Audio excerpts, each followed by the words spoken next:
कुरुक्षेत्र के युद्ध क्षेत्र को विशाल सेनाओं के आवागमन की सुविधा के लिए तैयार किया जा रहा था। उन्होंने हाथियों का इस्तेमाल पेड़ों को उखाड़ने और जमीन साफ करने के लिए किया। ऐसे ही एक पेड़ पर एक गौरैया अपने 4 बच्चों के साथ रहती थी। जब उस पेड़ को उखाड़ा जा रहा था तो उसका घोंसला जमीन पर गिर गया, लेकिन चमत्कारी रूप से उसकी संतानें अनहोनी से बच गईं। लेकिन वह अभी बहुत छोटे होने के कारण उड़ने में असमर्थ थे। कमजोर और भयभीत गौरैया मदद के लिए इधर उधर देखती रही। तभी उसने कृष्ण को अर्जुन के साथ वहां आते देखा। वे युद्ध के मैदान की जांच करने और युद्ध की शुरुआत से पहले जीतने की रणनीति तैयार करने के लिए वहां गए थे। उसने कृष्ण के रथ तक पहुंचने के लिए अपने छोटे पंख फड़फड़ाए और किसी प्रकार श्री कृष्ण के पास पहुंची।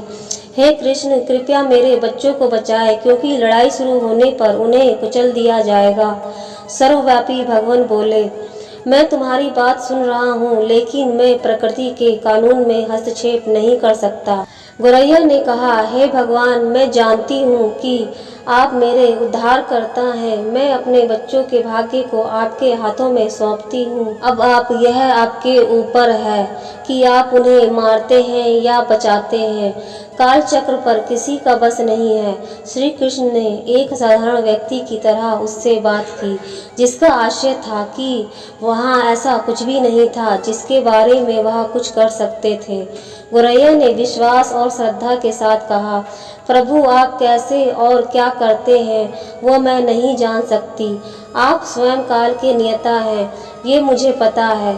मैं सारी स्थिति एवं परिस्थिति एवं स्वयं को परिवार सहित आपको समर्पण करती हूँ। भगवान बोले, अपने घोंसले में 3 सप्ताह के लिए भोजन का संग्रह करो। गौरैया और श्री कृष्ण के संवाद से अनभिज्ञ अर्जुन गौरैया को दूर भगाने की कोशिश करते हैं।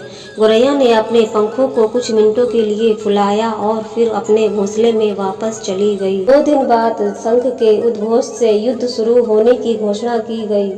कृष्ण ने अर्जुन से कहा कि अपने धनुष और बाण मुझे दे दो।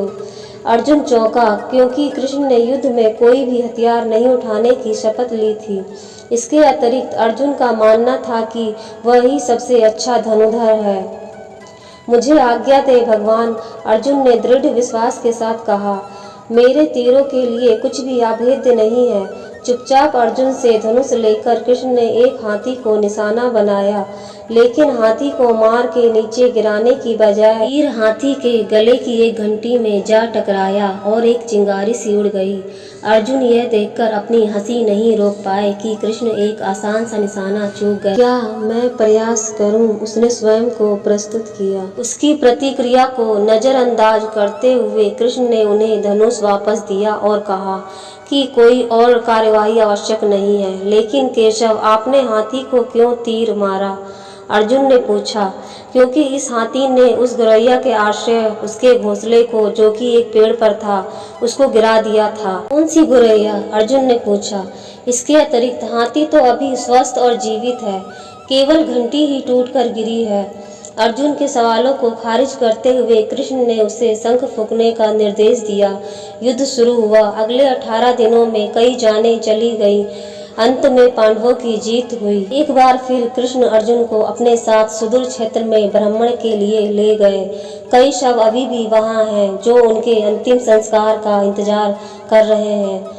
जंग का मैदान गंभीर अंगों और सिर बेजान सीढ़ियों और हाथियों से अटा पड़ा था। कृष्ण एक निश्चित स्थान पर रुके और एक घंटी, जो कि हाथी पर बांधी जाती थी, उसे देखकर विचार करने लगे।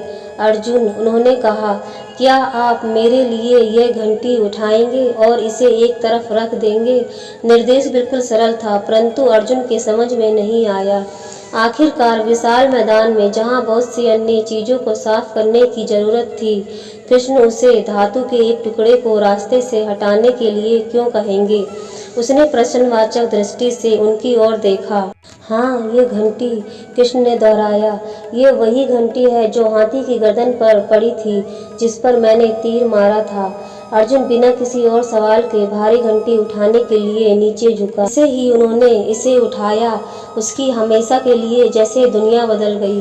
1, 2, 3, 4 और 5 4 युवा पक्षियों और उसके बाद एक गोरैया उस घंटी के नीचे से निकले। बाहर निकल के माँ और छोटे पक्षी कृष्ण के इर्द गिर्द मंडराने लगे एवं बड़े आनंद से उनकी परिक्रमा करने लगे। 18 दिन पहले काटी गई एक घंटी ने पूरे परिवार की रक्षा की थी। मुझे क्षमा करें हे कृष्ण, अर्जुन ने कहा। आपको मानव शरीर में देखकर और सामान्य मनुष्यों की तरह व्यवहार करते हुए मैं भूल गया था कि आप वास्तव में कौन हैं। जय श्री राधे कृष्णा।